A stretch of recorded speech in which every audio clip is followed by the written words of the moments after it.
What's up everybody, it is Generalkidd here. How's everyone doing today? So for today's video we are going to be doing another comparison, and we'll be doing a weapon comparison this time. Well, technically it's more of an equipment comparison because while grenades technically are weapons, in terms of Halo stuff they're actually considered equipment. Fun fact there. But anyways, a few months ago, we compared frag grenades across all the Halo games to see which one was the best, and that was pretty much a no-brainer which one was the best. If you remember, Halo CE had the best frag grenade because it had a reputation for being like a mini nuke, and by all means, it really is like a mini nuke when used in a game. Not to mention now that there's a Sputnik skull on MCC, the frag grenade is pretty crazy. But what about the plasma grenade? So, let's see if the plasma grenade also has a similar reputation as Halo 1's frag grenades, as in is as OP as Halo 1's frag grenade.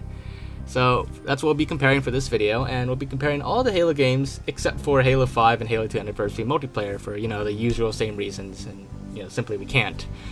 But anyways, we'll be able to compare everything else. So let's get right into it. So starting with Halo 1, the game that introduced the plasma grenades, also a very cool weapon back in the day. Let's see what it was like in the stats.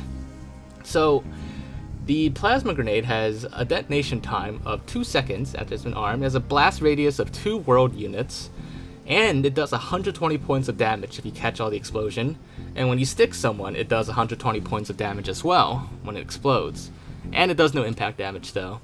I don't know if like Halo 1 stacks damages, but if it does, that would mean it does 240 points of damage when you stick someone and it explodes, which does make sense. It is, usually does do more damage when you stick someone. So the next game to bring back the plasma grenade is of course Halo 2. And in Halo 2, the plasma grenade, it's gone through quite a few changes. Visually it looks pretty similar, but sound effects it's changed quite a bit, especially in like Anniversary. But the plasma grenade has also had a lot of changes as far as its specs go. So, without further ado, let's take a look at the stats for Halo 2's plasma grenade. So, Halo 2's plasma grenades have a detonation time of 1.5, so they explode slightly faster than Halo 1's plasma grenades. They have a blast radius of 1.5 world units, which is slightly less than Halo 1's or CE's.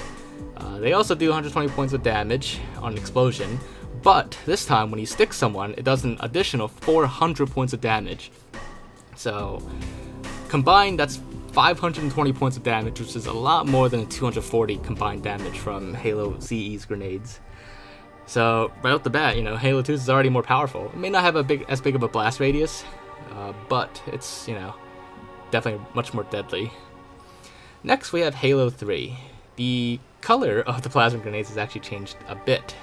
It's like a darker shade almost, visually speaking. As for sound effects, that's also changed a lot, especially when you stick someone. It has like a high-pitched, like whirring sound now. But what about the specs, the most important part? So let's see how Halo 3 compares. The detonation time has dropped a lot in Halo 3. It is now 0.9 seconds compared to the 1.5 from Halo 2 and the 2 from Halo 1.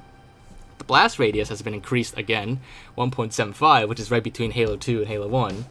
Damage has also been increased to 240 just for the explosion. The stick damage has been reduced, but it's still not bad when combined. It's still 540, which is still a little bit higher than Halo 2's combined damage of 520. So it's 20 points more powerful than Halo 2's. And of course there's no impact damage either. Now, we can finally compare ODST again this time. We rarely get to compare ODST because most of the time ODST is like completely the same as Halo 3's, both visually speaking and specs speaking. But this time around, ODST's grenades, plasma grenades, have slight differences from Halo 3's. Aside from the arc when you throw it, that's more because you're an ODST. But aside from that, the specs have also changed just a teeny bit.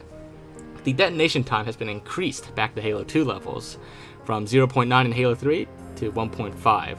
So ODST's plasma grenades do take a little bit longer to explode than Halo 3's. But pretty much everything else is the same as Halo 3's. So it's basically like a slower exploding Halo 3 plasma grenade. Blast radius damage, stick damage, all the same as Halo 3. And of course, still no impact damage. That was actually not introduced until Halo Reach. Halo Reach, technically, while it takes place before all the other Halo games, its plasma grenades are actually quite advanced compared to the previous games. So like I said, they do add impact damage now when you stick someone, but we'll get to that in a little bit.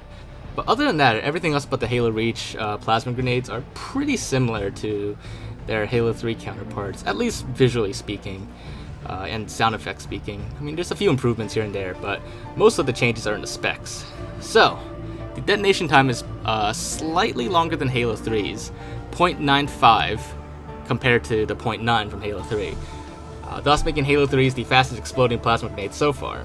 The blast radius, though, has been increased slightly above Halo 3's, 1.8 instead of 1.75, but the damage is now 250, 10 higher than Halo 3, and the stick damage is 50 higher than Halo 3's at 350. So combined, it does 600 points of damage, plus the 2 impact damage, so 602 points of damage if you stick someone, thus making Halo Reach's plasma grenade the most powerful so far. So, moving on to Halo 4, the last game we'll be comparing for this.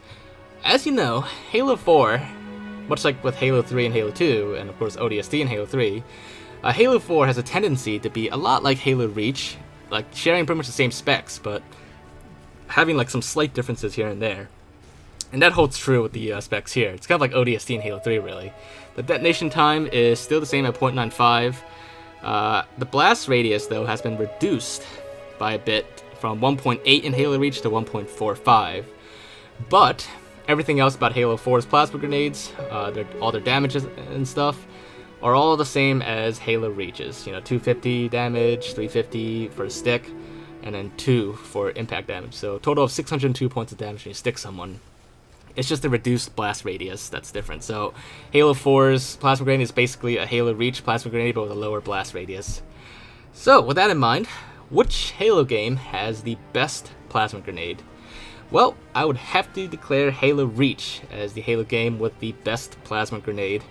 And that is primarily because it has a crazy high amount of damage. Well, not like super crazy high, not like with the Scarab guns, but its plasma grenades definitely do a lot more damage than all the other plasma grenades. 602 points of damage when you stick someone, so all that combined is pretty powerful.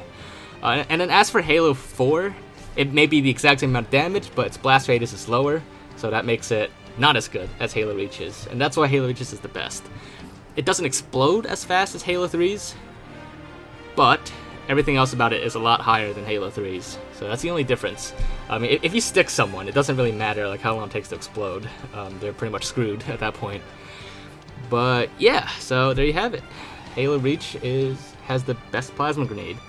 As for the weakest game, or the weakest plasma grenade, that would have to be Halo 1 for once.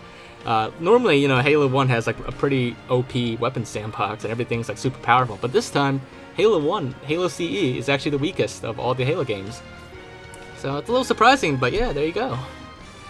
But anyways, hopefully you guys did enjoy this video, and if you did, make sure to leave a like as always. You know, hopefully you did find it to be interesting. But if there's anything else for me to check out, or compare, or look into, or investigate, and all that, just let me know in the comments, and I'll definitely do my best to look into it when I get the chance. Other than that, if you haven't already, do make sure to subscribe to my channel, and I will see you all next time. Bye guys!